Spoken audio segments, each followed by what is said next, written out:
ناظرین پروگرام میں مزید موضوعات پر بھی بات کریں گے، لیکن ابھی آپ کو لیے چلیں گے جنوبی وزیرستان کے علاقے مولا خان سرائے میں، جہاں وزیر اعظم عمران خان قبائلی عمائدین سے خطاب کر رہے ہیں۔ سب سے پہلے یہ تقریر کا کہوں کہ کبھی بھی یہاں کے علاقے مسعود وزیر قبائلی علاقے کے لوگ کبھی اپنے آپ کو یہ نہ کہیں ہم غیر سیاسی ہیں، کیونکہ آپ شروع سے ہی سیاسی ہیں سب، کیونکہ جو جرگہ کا سسٹم ہے وہ آپ سب کو سیاسی کر دیتا ہے۔ ایک جمہوری آپ کا رواج ہے، آپ بیٹھتے ہیں سارے مل کے مشاورت کے بعد فیصلے کرتے ہیں۔ یہ بڑا ایک پرانا ایک سسٹم چلا آ رہا ہے جو اس سارے علاقے کو اپنی آزادی کے لیے لڑنے پہ مجبور کر دیتا ہے، کیونکہ آزاد لوگ صرف اپنے آزاد فیصلے کرتے ہیں۔ جو فیوڈل سسٹم، جس کو فیوڈل سسٹم کہتے ہیں، وہاں لوگوں کی حیثیت نہیں ہوتی، لیکن یہ جو بڑا پرانا صدیوں سے جرگہ سسٹم ہے، یہ فیصلے بھی مشاورت سے ہوتے ہیں سب، اور لوگ اپنی آزادی کے لیے لڑتے ہیں۔ اس لیے ہمیشہ یہاں اپنی آزادی کے لیے ان لوگوں نے جنگ لڑی، اور مسعود علاقوں نے سب سے زیادہ انگریز کے خلاف جنگ لڑی اور شہادتیں دی۔ اور دوسری یہ بھی ہم سب کو علم ہے کہ کشمیر میں جب ظلم ہو رہا تھا تو یہاں سے لوگ گئے اور انہوں نے جو ٹھیک کہا، ابھی ملک صاحب نے صحیح کہا کہ یہاں سے لوگ گئے اور انہوں نے جان کی قربانیاں دی۔ اب سب سے پہلے تو میں اس چیز کا اعتراف کرتا ہوں کہ یہ جو آپ کے علاقے ہیں وہ سارے پاکستان سے پیچھے رہ چکے ہیں۔ صرف اگر کوئی پاکستان کا حصہ اتنا پیچھے رہ گیا جتنا ہمارے قبائلی علاقے کے لوگ رہ گئے ہیں، وہ بلوچستان کے علاقے ہیں، وہاں بھی لوگ پیچھے رہ گئے۔ اور جو انویسٹمنٹ کی ضرورت ہے، یعنی جس پیسے کی ضرورت ہے، آپ نے کہا نا 50 کروڑ سے 1 ارب تک، اس سے بہت زیادہ پیسے کی ضرورت ہے۔ یہاں علاقہ بڑا ہے، مسائل بہت ہیں، تعلیم کا مسائل ہیں، ہسپتال آپ کے بنانے، ابھی یہ ہسپتال یہ 2016 سے تھا، ابھی جا کے اس کو فنکشن کیا، کیونکہ بڑا مشکل تھا گورنمنٹ کے لیے ہسپتال چلانا یہاں۔ پھر اتنے بڑے بڑے علاقے ہیں، یہاں سڑکیں بنانا، پورا علاقے کو کور کرنا، وہ بھی بہت بڑا خرچہ ہے۔ شہروں میں مثلاً پشاور اور اس سارے پشاور ویلی کے اندر تو چھوٹے چھوٹے فاصلے ہیں، سڑک بنانا آسان ہے، یہاں آپ کے فاصلے بڑے بڑے ہیں۔ تو یہ علاقے میں پہلے تو اگر کوئی بھی آپ سے یہ وعدے کرے نا کہ میں سارے مسئلے حل کر دوں گا، وہ آپ سے سچ نہیں بول رہا، مشکل آپ کے حالات ہیں۔ اور اگر ایک علاقہ 70 سال سے پیچھے رہ گیا ہے تو یہ بھی نا امید لگانا کہ 2 سال میں ایک دم انقلاب آ جائے گا۔ یہ تو میں تو آپ سے سچ بولوں گا، میں کوئی آپ سے ایسا وعدہ نہیں کروں گا جو پورا نہیں کر سکتا۔ مجھے لوگ کہتے ہیں جی کدھر گیا نیا پاکستان، کدھر گئی مدینہ کی ریاست؟ میں ان کو کہتا ہوں ذرا اپنی تاریخ پڑھو۔ ضروری ہے سب کو کہ اسلام کی تاریخ پڑھیں۔ مدینہ کی ریاست جب بنی تھی تو کیا دنیا کے عظیم لیڈر اللہ کے حبیب نبی صلی اللہ علیہ وسلم نے کیا ایک دم جا کے وہاں ایک دم مدینہ کی ریاست بن گئی تھی؟ 4-5 سال اس ریاست نے بڑے مشکل وقت گزارا، خطرے میں تھی امت، 2 جنگوں میں، خندق میں اور جنگ احد میں بڑی مشکل سے نکلی امت، لیکن آہستہ آہستہ تبدیلی 2 طرح ہیں۔ ایک تبدیلی انہوں نے نئے قانون لے کے آئے، قانون کی بالادستی، رول آف لا جسے کہتے ہیں، انصاف کا نظام لے کے آئے، پھر فلاحی ریاست بنائی، نچلے طبقے کو اوپر اٹھایا، ٹائم لگا۔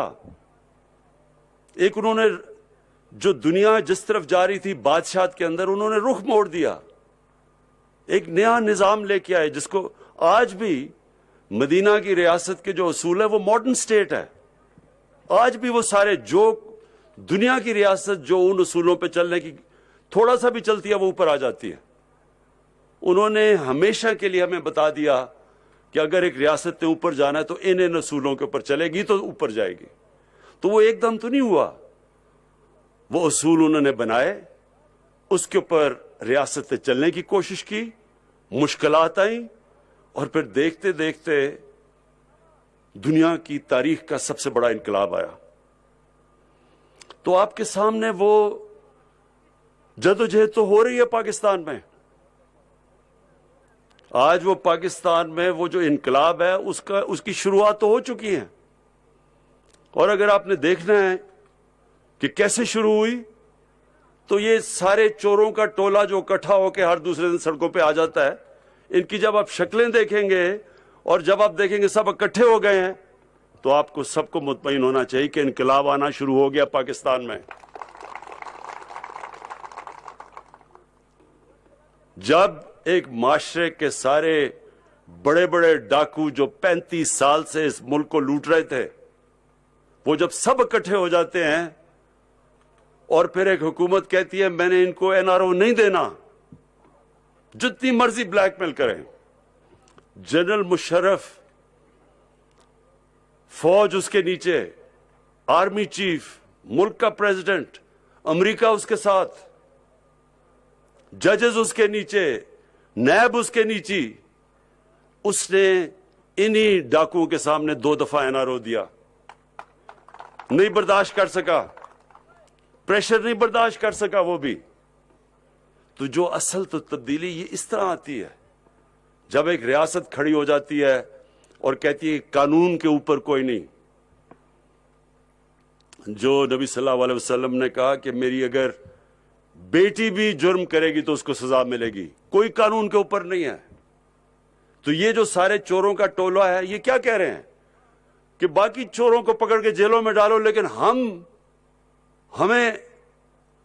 ہم جتنی مرضی چوری کریں ہمیں NRO دے دو. یہ گیم چل رہی ہے.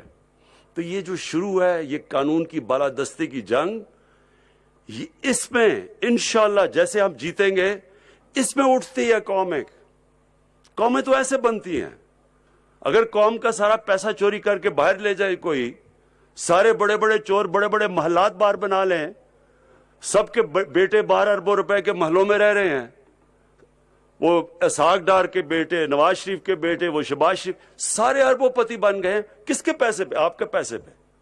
اب یا وہ پیسہ آپ پہ لگ سکتا ہے اور یا وہ بڑے بڑے محلات باہر خریدنے میں لگ سکتا ہے. اور پھر بلیک میل کر رہے ہیں کہ نہیں جی ہمیں نہیں ہاتھ لگاؤ, باقی چوروں کو پکڑو, ہمیں نہ ہاتھ لگاؤ. تو میں یہ کہنے کی کوشش کر رہا ہوں کہ مشرف جو اتنی طاقت میں تھا وہ ان کے سامنے گھٹنے ٹیک گیا. تو پہلے تو یہ بہت ضروری آپ کے لیے سمجھنا, کیوں ہمارے ملک کے پاس پیسہ نہیں ہے. پیسہ اکٹھا کیسے ہو؟ جب آپ کا پیسہ چوری ہو کے باہر چلا جائے گا تو کدھر سے پیسہ آئے گا کہ ہم ان سارے علاقوں پہ خرچ کریں؟ کیوں چھوٹا سا طبقہ امیر ہو گیا, باقی لوگوں کے پاس ہمارے سے سارے ملک آگے, بنگلہ دیش ہمارے سے آگے نکل گیا. ایسٹ پاکستان اور ویسٹ پاکستان میں زمین آسمان کا فرق ہوتا تھا. کوئی سوچ بھی نہیں سکتا تھا کہ ایسٹ پاکستان ویسٹ پاکستان سے زیادہ خوشحال ہو جائے گا. اور آج دیکھ لیں بنگلہ دیش جس کو لوگوں نے یہاں جب علیحدہ ہوا تو انہوں نے کہا جی بہت بوجھ پڑا ہوا تھا پاکستان پہ, ایسٹ پاکستان کا, آج وہ پاکستان سے آگے نکل گیا.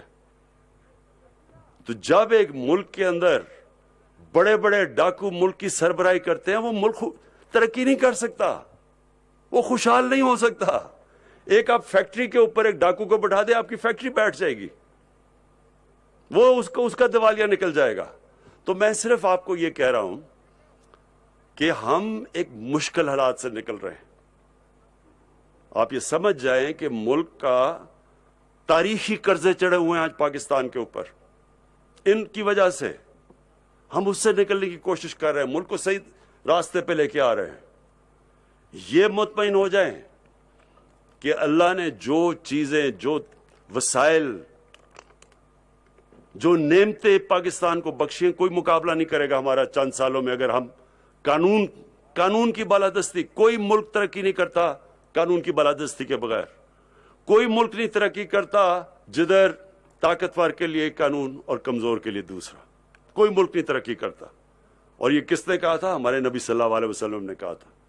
انہوں کی حدیث تھی, بڑی قومیں تمہارے سے پہلے تباہ ہوئیں جدھر طاقتور کے لیے این آر او اور چھوٹے چور کے لیے جیل. تو ہمارے لیے ایک نیا دور شروع ہو رہا ہے, اور یہ دور, اس کے اوپر جو میرا نظریہ انصاف کی تحریک وہ شروع ہو رہی ہے. ہمیشہ تبدیلی, جس کو ریفارمز کہتے ہیں, اصلاحات کہتے ہیں, وہ تکلیفتیں ہوتی ہیں. کوئی بھی دنیا میں مجھے دنیا میں ملک بتا دیں جس میں تبدیلی آ رہی ہو, ریفارمز ہو رہی ہو, اصلاحات ہو رہی ہو اور وہ آسان ہو. جو بھی ملک اٹھا ہے, جب جرمنی تباہ ہو گیا تھا, جب جاپان تباہ ہو گیا تھا دوسری جنگ عظیم کے بعد, تو ان کو کتنی دیر لگی تھی. مشکل وقت سب نے گزارا, لیکن وہ قومیں کھڑی ہو گئی. تو جب ایک ملک کے اوپر تاریخی قرضے چڑھ جائیں, اس کا دیوالیہ نکل جائے, تو تھوڑی دیر وہ مشکل وقت سے گزرنا پڑتا ہے. پہلے میں آپ کو یہ واضح کر دوں, اس لیے جب آپ کہتے ہیں, میرے خیال میں ہم اگر یہاں ان سارے علاقے میں یہ جو پیچھے آپ کے رہ گئے, اگر ہمارے پاس آج پیسہ ہوتا, اگر ہم یہاں انویسٹ کرتے, یہاں بڑی تیزی سے یہ علاقے, یہاں وسائل آپ کے پاس بہت زیادہ ہے, یہ بڑی جلدی تبدیلی آ سکتی ہے.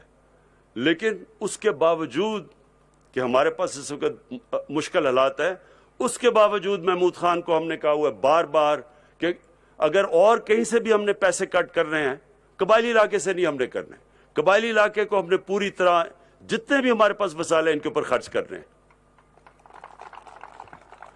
میں محمود خان کو لے کے اس لیے آیا ہوں کہ ان کو جو بھی ابھی آپ نے جو آسنامہ پڑھا, اس میں کئی چیزیں, مثلا آپ کے وہ کمپنسیشن دینی تھی, اس کا جو ٹوکنز دینے, جو کمپنسیشن, اس کے لیے محمود خان کو پتا ہے. جو آپ کا پانی کا مسئلہ ہے, آپ کو بہت زیادہ چھوٹی چھوٹی چیک ڈیمز چاہیے. سب سے بڑے مسئلے تو یہ ہیں کہ آپ کو پانی گاؤں میں فراہم ہو, صاف پینے کا پانی. اس کے بعد جو آپ کی سڑکیں ہیں وہ تیسرے نمبر پہ آئیں گی. اس سے پہلے آپ کا تعلیم کا نظام, یہاں بچوں کو تعلیم کی بہت ضرورت ہے. پھر ہمارا جو احساس پروگرام ہے, جو سب یہاں جو غربت کے نیچے لوگ ہیں, جو 70% آپ کے لوگ ہیں, وہ میں ڈاکٹر ثانیہ کو خاص لے کے آیا ہوں کہ احساس پروگرام میں نیچے تک سٹائپنڈز دیں, غریب گھرانوں کو قرضے دیں. پھر جو ہم جانور دیتے ہیں گھر میں خواتین کو تاکہ وہ اپنی آمدنی اوپر کریں, دودھ ہو گھر میں, یعنی مرغیاں, انڈے, یہ غریب گھرانوں کے لیے ہم نے یہ بھی پروگرام لے کے آئے ہوئے ہیں. اور جو کامیاب جوان جو آج ہم نے بڑے بڑے قرضے دیے ہیں, اس کے اندر وہ بھی یہ ساؤتھ وزیرستان میں سب سے زیادہ ہم دیں گے, کیونکہ یہاں آپ کا یوتھ سب سے زیادہ ہے اور بے روزگاری سب سے زیادہ ہے. تو ان کے لیے بھی آج جو پروگرام ہم نے لانچ کیا. اور پھر ایک اور فیصلہ کیا ہے ایجوکیشن سٹی کا, زمین بھی آ گئی ہے, اور یہ پختونخوا کی گورنمنٹ 5000 کنال کے اوپر پوری ایجوکیشن سٹی بنانے لگی ہے. یہاں سارے علاقے کے لوگوں کے لیے اب ہم وہ ہیلتھ انشورنس دے رہے ہیں, ہیلتھ کارڈ آپ کے لیے, ہر خاندان کے لیے, کہ کسی بھی ہسپتال میں جا کے 7 لاکھ روپے تک آپ کا مفت علاج ہو سکتا ہے. کوشش ہماری یہ ہے کہ جتنے بھی آپ کے بنیادی مسئلے ہیں وہ ہم حل کریں. جو آپ نے ابھی بات کی ڈسٹرکٹ کی, وہ تو میں جانتا ہوں کہ زمین کے لیے یہاں آپ کی کتنا پیار ہے اپنی زمین کے ساتھ, اور اس لیے میں نے محمود خان کو کہا کہ آپ کے ساتھ بیٹھ کے مشاورت کرے. کوئی فیصلہ آپ کی مشاورت کے بغیر نہیں ہوگا. جو بھی فیصلہ ہوگا, جب تک آپ مطمئن نہیں ہوں گے وہ ہم فیصلہ نہیں کریں گے. تو یہ اس کے اوپر بھی آپ مطمئن ہو جائیں. واضح کر دیتا ہوں کہ ہماری اس وقت پرائیورٹی ہے, ہم نے وزیرستان خاص طور پہ جدھر سب سے زیادہ تباہی ہوئی جنگ کی وجہ سے, اس لیے وزیرستان کو ہم نے سب سے زیادہ آگے رکھنا, اور پھر باقی سارے قبائلی علاقہ اور بلوچستان, اور خاص طور پہ جنوبی بلوچستان جو کہ پیچھے رہ گیا, اس کے اوپر میری حکومت کی سب سے زیادہ توجہ ہے. اور انشاءاللہ آپ کو یہ نظر آنا شروع ہوگا کہ جو اب ہم آپ کے لیے کام کر رہے ہیں آپ کو نظر آئے گا کہ نیا وزیرستان بننے جا رہا ہے. شکریہ.